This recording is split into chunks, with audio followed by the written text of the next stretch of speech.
नमस्कार, स्वागत है आप सभी का हमारे इस खास बुलेटिन में। मैं हूं आपके साथ अंशिका। रुक करेंगे आज की बड़ी खबरों का। बराड़ा में बीजेपी की विजय संकल्प रैली यात्रा आयोजित हुई। रैली में मुख्यमंत्री नायब सिंह सैनी ने संबोधन किया। इस दौरान बीजेपी प्रत्याशी बंटू कटारिया भी रैली में मौजूद रही। मुख्यमंत्री नायब सिंह सैनी ने कहा कि यहां परिवार के नाते आया हूं। हमारी 4 विधानसभा सीटें यहां से जीतकर चंडीगढ़ गई हैं। ये मुख्यमंत्री आपका है, जब मर्जी हो आप मुझसे मिलने आ सकते हैं। मिलने के लिए किसी से भी पूछने की जरूरत नहीं होगी। साथ ही उन्होंने कहा कि प्रधानमंत्री ने 10 सालों में बातें नहीं काम किया है। साथ ही साथ कहा कि प्रदेश की 10 लोकसभा सीटें जीतेंगे। चाहे बाबा केदार के जीर्णोद्धार की बात हो, चाहे भाइयों के काशी विश्वनाथ के जीर्णोद्धार की बात हो, चाहे भाइयों सोमनाथ मंदिर के जीर्णोद्धार की बात हो, चाहे महाकालेश्वर भाइयों उज्जैन के मंदिर के जीर्णोद्धार की बात हो, और चाहे भाइयों हमारे कुरुक्षेत्र के अंदर जहां भगवान श्री कृष्ण ने गीता का संदेश दिया उसके जीर्णोद्धार की बात हो, लगातार इस सरकार ने भाइयों इस संस्कृति का संरक्षण किया है। चाहे भगवान श्री राम के भाइयों दिव्य मंदिर बनाने की बात हो, ये लोग तो राजनीति करते थे, नरेंद्र मोदी ने राजनीति नहीं किया।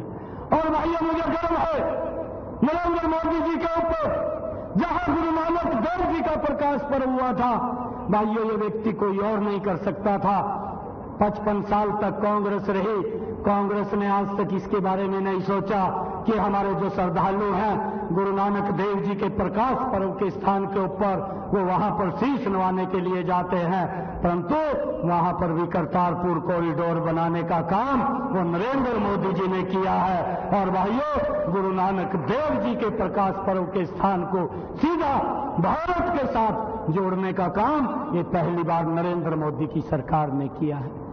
भाइयों चाहे नरेंद्र मोदी जी ने जो हमारे गुरु गोविंद सिंह जी के, जिन्होंने इस देश के लिए कुर्बानी दी है, जिन्होंने इस देश के अंदर इस देश के लोगों की रक्षा सुरक्षा के लिए, इस देश के अखंडता के लिए उन्होंने महाकुर्बानी देने का काम किया। और ऐसे बच्चों के जन्म दिवस को वीर बाल दिवस के रूप में अगर मनाने का किसी ने अवसर दिया तो नरेंद्र मोदी जी ने दिया।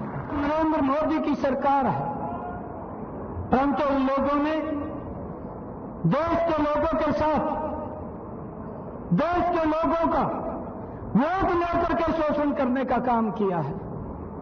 और आज जब नरेंद्र मोदी जी ने गरीब की चिंता की है, उसके चेहरे पर मुस्कान लाने का काम किया है, आज महिला की चिंता की है। अरे आदरणीय नरेंद्र मोदी जी ने बेटी बचाओ बेटी पढ़ाओ का नारा दिया। असीम जी उसके हमारे संयोजक हैं। आज भी बेटी बचाओ बेटी पढ़ाओ का बिल्ला 24 घंटे इनकी छाती के ऊपर लगा रहता है। और भाइयों नरेंद्र मोदी जी ने जब ये हरियाणा की धरा के ऊपर आकर के इसका आह्वान किया, 10 वर्षों के अंदर लाखों बेटियों को जीवन दान देने का काम हमारी इस डबल इंजन की सरकार ने किया है भाइयों।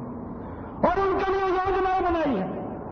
बेटी किसी के ऊपर मां बाप के ऊपर वजन नहीं है, वो भी खुली हवा में सांस ले, ये नरेंद्र मोदी जी ने इन 10 वर्षों के अंदर करके दिखाया है।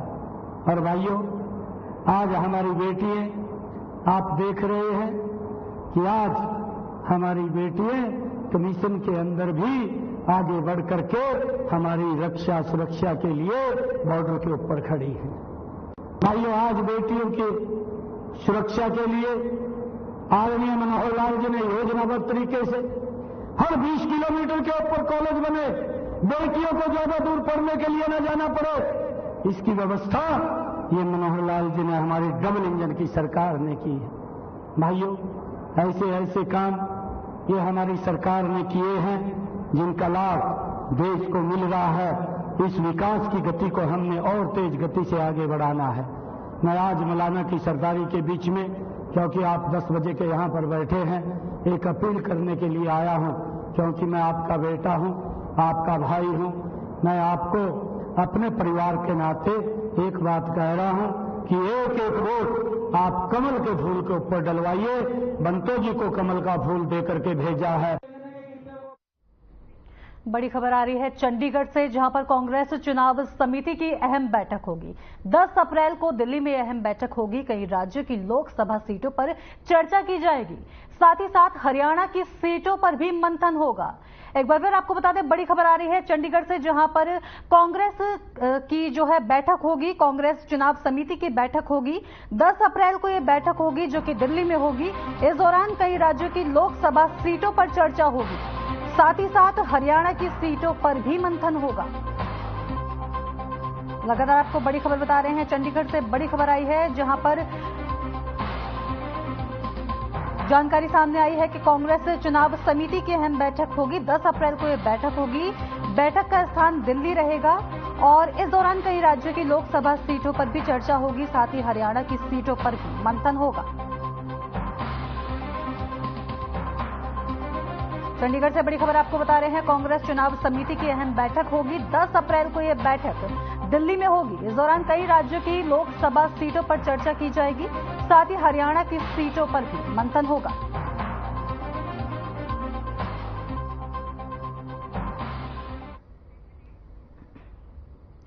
कुरुक्षेत्र लोकसभा से बीजेपी प्रत्याशी नवीन जिंदल की मां सावित्री जिंदल नवीन जिंदल के लिए लगातार प्रचार प्रसार में लगी हुई हैं। इसी कड़ी में चलते हुए वो पहवा पहुंची, जहां उन्होंने अपने लोगों से मुलाकात की और कहा कि नवीन जिंदल एक बार फिर से कुरुक्षेत्र वासियों की सेवा करना चाहते हैं, इसलिए वो एक बार फिर से चुनावी मैदान में उतरे हैं। देश के प्रधानमंत्री नरेंद्र मोदी के साथ मिलकर विकसित भारत का सपना साकार करने का काम नवीन जिंदल करेंगे और लोगों से भी भरपूर समर्थन नवीन जिंदल को मिलता हुआ नजर आ रहा है।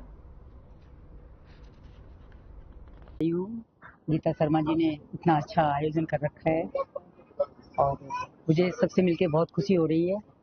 और बीजेपी नवीन जिंदल जी को बीजेपी का प्रत्याशी बनाया गया है, तो सब लोगों के मन में बहुत उत्साह है। सब लोग चाहते हैं कि नवीन जिंदल जी को अच्छे भारी वोटों से जितवाएं। सब उनके लिए काम करेंगे और सबके मन में उनके लिए बहुत प्यार और आशीर्वाद है। जो आज का कार्यक्रम था वो हमारे भाजपा प्रत्याशी नवीन जिंदल जी की जो माता जी हैं पीवा के दौरे पर आई थी। सावित्री जिंदल जी को जितने भी शहर के गणमान्य व्यक्ति हैं उन सब ने आश्वासन दिलाया है कि अब की बार जो हमारा मोदी जी का जो नारा है 400 पार वाला, उसमें हम 4 लाख मतों से 4 से 5 लाख मतों से नवीन जिंदल जी को हमारे यहाँ से विजयी कराएंगे और जो कमल का फूल है अब की बार हम खिलाकर ही रहेंगे।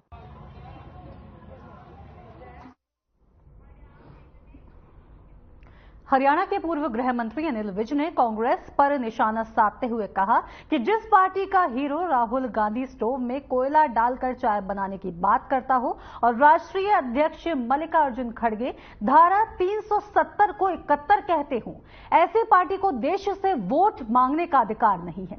वहीं आम आदमी पार्टी पर तंज कसते हुए उन्होंने कहा कि आम आदमी पार्टी आप पार्टी नहीं बल्कि पाप पार्टी है। वहीं कि आपके राष्ट्रीय प्रवक्ता जैस्मीन शाह ने पलटवार करते हुए कहा कि बीजेपी ने गांधी जी के 3 बंदरों की तरह ईडी का हाल कर दिया है। कांग्रेस पार्टी का हीरो राहुल गांधी लोगों को स्टोव में कोयले डालकर चाय बनाने की बात करता हो और जिस कांग्रेस पार्टी के राष्ट्रीय अध्यक्ष मल्लिकार्जुन खड़गे धारा 370 जिसके लिए एक एक हिंदुस्तानी ने कई वर्षों तक जिसको खत्म करने के लिए प्रयास किया, जिसको नरेंद्र मोदी जी ने आगे तोड़ा, जिसकी वजह से आज कश्मीर में खुशहाली आई, जो धारा 370 को 371 कहता हो, ऐसी पार्टी को इस देश से वोट मांगने का अधिकार नहीं है।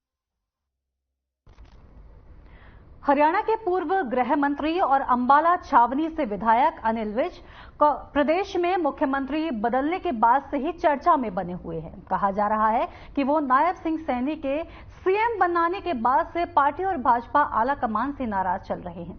बता दें कि अनिल विज की ये नाराजगी इस हद तक बढ़ी कि उन्होंने अपने एक्स हैंडल के बायो से मोदी का परिवार हटा दिया। दरअसल भाजपा के अन्य नेताओं, केंद्रीय मंत्रियों और मुख्यमंत्रियों, मंत्रियों और विधायकों की तरह अनिल विज ने भी अपने एक्स हैंडल के बायो में मोदी का परिवार लिखा था, जिसे अब उन्होंने हटा दिया है।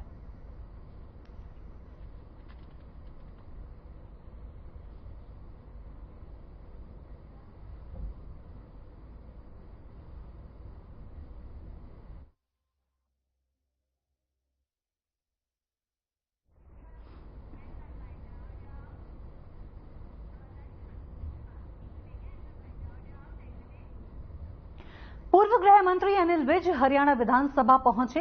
बैठक में हिस्सा लेने से पहले पूर्व गृह मंत्री अनिल विज की प्रतिक्रिया सामने आई है। बता दें कि अनिल विज ने अपने ट्विटर हैंडल एक्स से अब बदलाव कर दिए हैं और कुछ उस पर प्रतिक्रिया दी है। उन्होंने कहा है कि अब मैं एक पूर्व मंत्री हो गया हूं। जहां जहां मेरे नाम के आगे मंत्री लिखा था, धीरे धीरे वहां बदलाव कर रहा हूं। उन्होंने आगे कहा कि रविवार को जब एक्स पर नाम चेंज कर रहा था तब शब्द ज्यादा हो गए थे, इसलिए मोदी परिवार शब्द को हटाकर नीचे लिख दिया। देखिए, ऐसा है, आप सबको पता है कि मैं एक्स मंत्री हो गया हूं और सारे जहां जहां पर मेरा नाम पहले लिखा हुआ है उसको चेंज करना पड़ता है और मैं करता जा रहा हूं धीरे धीरे।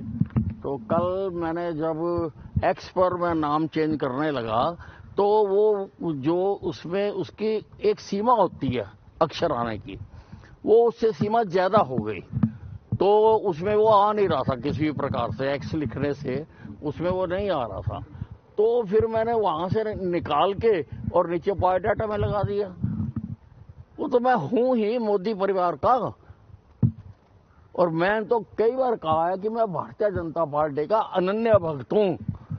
चाहे खून भी निकलेगा ना, वो भी बीजेपी बोलेगा। हरियाणा में लोकसभा चुनाव से पहले जेजेपी में बगावत शुरू हो गई है। बता दें कि प्रदेश अध्यक्ष निशांत सिंह ने पार्टी छोड़ दी है। इसके ये अटकलें लगाए जा रहे हैं कि निशांत सिंह कांग्रेस में शामिल हो सकते हैं। इसके साथ ही नारनौल नगर परिषद की चेयरपर्सन कमलेश सैनी ने भी पार्टी से इस्तीफा दे दिया है। उन्होंने पार्टी के राष्ट्रीय अध्यक्ष अजय चौटाला को अपना इस्तीफा भेज दिया है।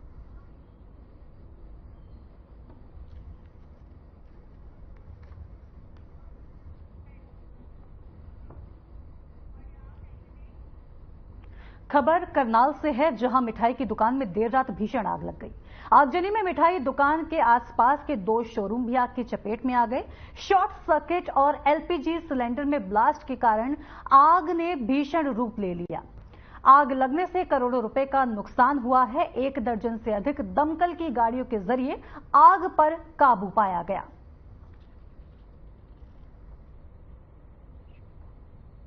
एक्चुअली यहाँ पे नाइट में क्या हुआ, आग लगी हुई है जिसके शॉर्ट सर्किट हुआ है। उसके कारण क्या हुआ, तकरीबन स्वीट्स में पहले आग लगी, उसके अंदर काफ़ी ज़्यादा आग लगी, सिलेंडर वगैरह फटे। उसके चक्कर में पूरा शोरूम जो है साइड के सारे अगल बगल के आग पकड़ लिया। तो उसके चक्कर में मेरा भी शोरूम आ गया। यहाँ पे काफ़ी ज़्यादा नुकसान हुआ, जैसे बाहर देख सकते हो आप, ब्रांडिंग वगैरह काफ़ी ज़्यादा नुकसान हो गया है। उसके चक्कर में आज बिजनेस में हमारा लॉस रहेगा 2-3 दिन, तो ये थोड़ा सा दिक्कत है यहाँ पे। वजह पता चली है कैसे? वजह सर रात में जैसे लोग बता रहे हैं कि यहाँ पे शॉर्ट सर्किट हुआ है। मंटू कैसे क्या करता हूँ यार? 2 लड़के गली में से भागे हैं। मैंने कहा भाई तुम चोर हो भाई, क्यों कौन हो तुम? कहता बाबू जी आग लग गई। मैंने नीचे आन के देखा, धमाका हुआ, सिलेंडर पटा। पहला 1:20 पे पूरा एक सिलेंडर पटा, सामने तक आग लग रही थी। उसके बाद जब देखा मैंने बुरा हाल हो रहा है तो दबा आग लग रही। फिर मैं इनका घर गया करंट स्वीट वालों के, मैं कहा बाबू जी तुम्हारे घर में आग लग चुकी है, आ जाओ फटाफट। इतने में देखा तो बुरा ही हाल हो गया, 6 सिलेंडर पटे रात पूरे। हाँ, और बुरा हाल तो आपके सामने है, देखो बिल्डिंग का क्या हाल हो रहा है।